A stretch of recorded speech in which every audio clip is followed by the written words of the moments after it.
So then what happened when the two sides met on the weekend? The huge encounter at the FNB Stadium. Kaizer Chiefs hosting Mamelodi Sundowns. One thing that did happen was that coach at Mamelodi Sundowns deciding straight away, listen, what I'm going to do here is I'm going to bring in the man who was so brilliant against TS Galaxy, Mkhulisi.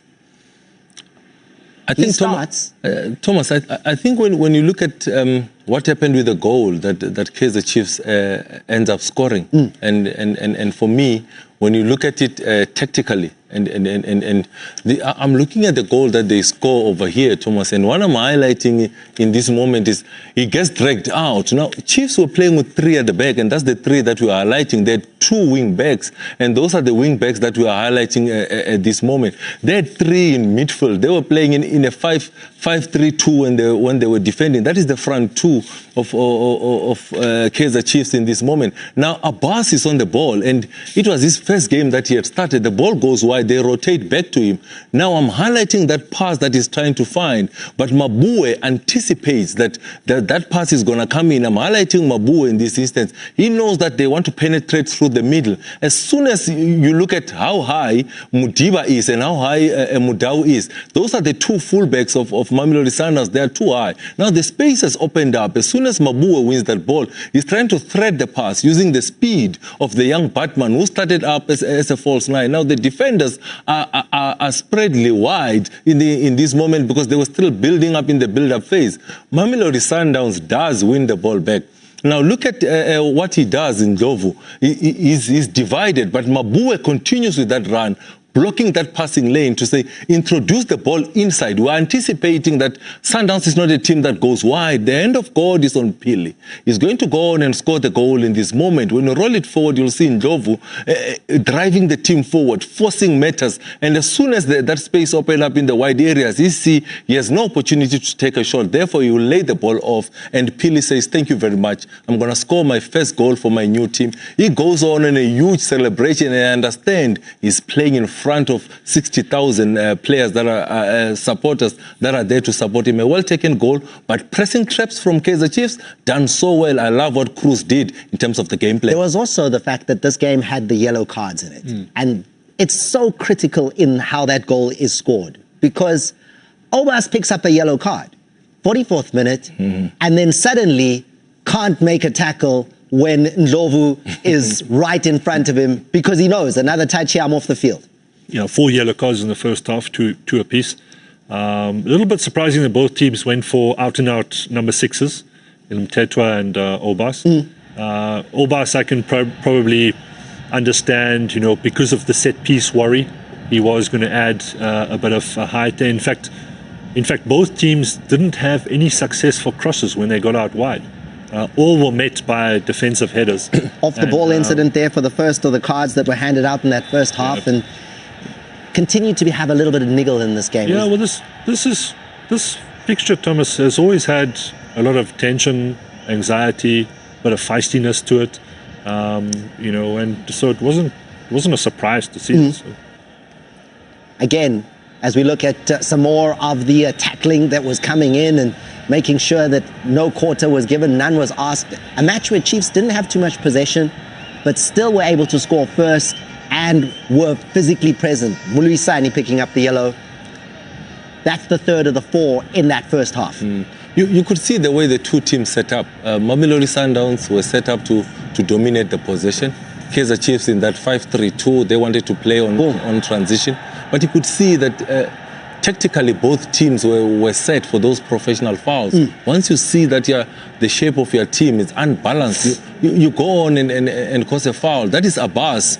Later on in the game, he can't even make a tackle because of that yellow card that he has. One more mistake, you are off the field. And you see that Ndlovu gets in front of him. And players do think about it to say, one more mistake, I might be sent off. Well, that is an interesting tweet coming through that says, Pili, take off the mask. You are Lamine Yamal. Yay! Hegumnandi. But the equalizer does come. Mamelodi Sundowns, similar to how they did against TS Galaxy, find a way back. But they were dominating. I mean, with over 60%, almost 70% of the possession in this game, it seemed like it was going to be a matter of time. Yeah, I mean, Chiefs played with 3 centre-backs, Moniani and Modi out wide as the wing-backs, so a little bit of a different formation. A lot of teams do play this way against Downs. Here, this was poor for Chiefs because this was second phase. There was 4 against 2 at the back post. So kind there's no surprise that one of those Sundowns players would win it. And then I think a bad choice from Peterson. I'm pretty sure he called for the ball because we see Mthethwa stop. You caught that off air. Mthethwa stops. He doesn't get involved in the challenge, and that for me means that Peterson has called for it, and he's well late. Very brave header from Malula to score the equalizer. Let's take a look. There, Ox does stop, but Peterson gets nowhere near that. I mean, even where he's trying to punch that ball is not at its highest point.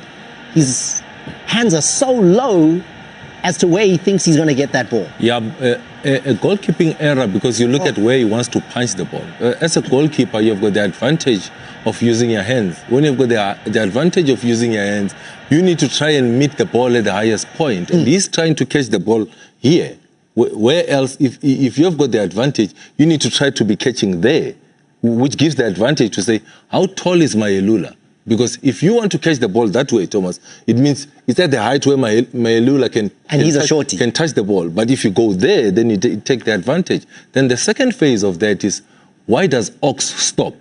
Because Ox is a physical player. He wants to get physical with you. But then that stop, he stops. Then what could he have had?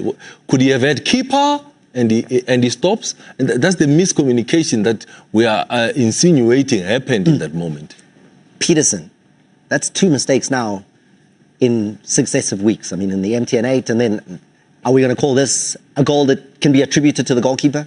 Yeah, it's his mistake. But bear in mind that he's been superb for them over the last season, 2 seasons. So only as good as your last game. Yeah, no, for sure. And he's allowed to have his moment. That's why goalkeepers have to have such strong characters, because he has to forget about these mistakes, immediately push it to his side, and understand that there is pressure behind him.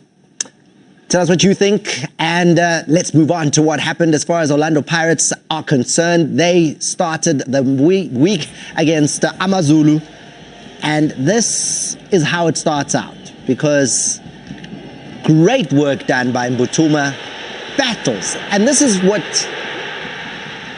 his coach and everyone who's an analyst explains. Mbutuma fights and works, and he does so much to make sure that this goal does actually happen.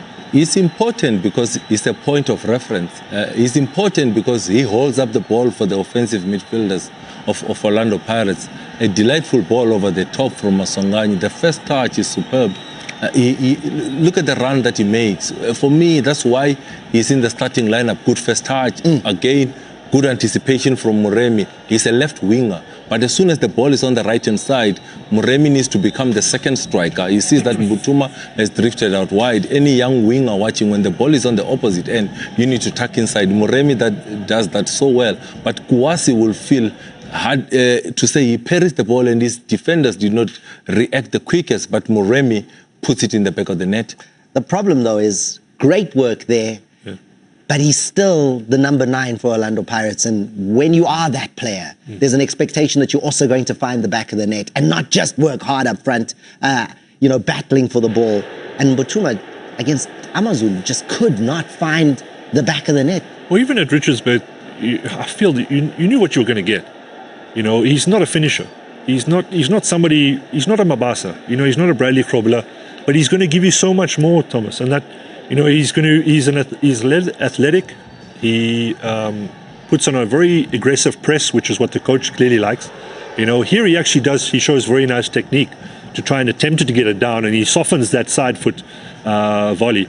But he's frustrated. I mean, you saw the first one, he's on the floor. Here he pulls the jersey and up. That's how you must react. That's how you must react, Thomas, because But you're making it sound like he's not expected to score somehow. No, then why is he frustrated? I'm not saying that. He is, Mbutuma. And I'm explaining the strong characteristics of what the things that he can provide. He's not a Babasi, he's not a Krobler. He's not a poacher per se, but he will give you so many other things. On this day, Pirates needed goals. Yeah, he should have slotted this to the far post. There was a clear channel between Kouassi and the far post here. Also, but slow feet. But he gets flustered. You can see the change in his body when he gets the one-on-ones. You can see that energy in his body. You know, he's not calm, and you've got to be composed in those moments. There you go. So that and the opportunities that weren't found for Orlando Pirates did lead a situation where AmaZulu only needed one to get something out of the game, and they did get that. Here is the referee pointing to the spot. Sibelebele, wrong side. Critical phase of the game. It's time for Orlando Pirates defense to remain focused. Sibelebele is making a tackle when there is cover. For me, there's no need for him to make the challenge because Siema is alone in the box. He's waiting to give him the necessary cover. But Mbanjwa really milks this because he's waiting for a touch. Any striker, you touch me here, I'm going down. And Sibelebele does make contact with Mbanjwa, and correct decision taken by the ref points to the penalty spot. And is that man again, Ngwenya, who calmly slots the ball into the back of the net. I also think lack of communication. If Siema can just communicate, I got you, I'm on the cover, don't commit. Those are the sort of leadership that you need as a centre-back. And Matt will tell you, the best centre-backs are not the ones with the best tackles. They're the great communicators. You look at Benson Mhlongo at the Mamelodi Sundowns, one of the best centre-backs, but mostly it was communication that was coming from him. In that instance, lack of communication, and Sibelebele commits. Ngwenya scoring. Gets his team back in it. They actually eventually take a point out of the game. But there's the other side of what happened in the game, where his coach even specifically in the post-match interview, Arthur Zwane, speaks about it, and we'll listen to that. Yeah. But let's look at what happens here. Sihle Nduli, back from 7 months worth of injury, comes back into the game, and then it's Ngwenya with a horrific tackle. Yeah, this is. I'm not sure whether this is malicious or whether this is just clumsy. Nevertheless, this is a terrible tackle from Ngwenya. Could very well have gotten a red card. Nobody would have batted an eyelid if this had been a red. You know, Nduli's been out for the longest time. How many months, Pumuzo? 7 months. Now he's out for? Possibly 4. Possibly 4. I mean, and he's such a great player, you know, and he's very similar to Mbata and what he offers. I was quite concerned about who was going to be able to step up. Luckily, Pirates has got depth. You know, Mokobori does something very similar alongside Dan said, but now they're looking very light in that position. And this is a concern, you know. Listening to what Coach Zwane had to say, and this is maybe what you want a coach to come out with. He didn't come and try and defend the tackle, didn't try to stand by his player. He was very clear about what he thought of that tackle. Take a listen. Nduli, man, I don't like to see such. I don't want to see a player that is coming back from an injury with such a talent, and then is back to, you know, he's out again injured. I wish him a speedy recovery. You know, look, we don't even want to see our players getting injured. So Tando could have done much better there, you know. So yeah, sorry to the player. Hopefully he'll recover very, very quick.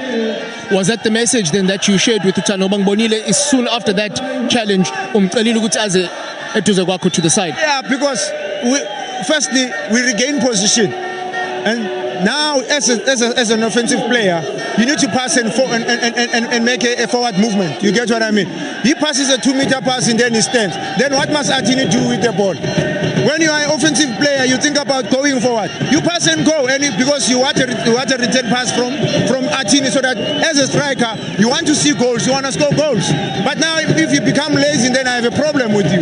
So I was telling him that, listen, I don't deal with lazy players.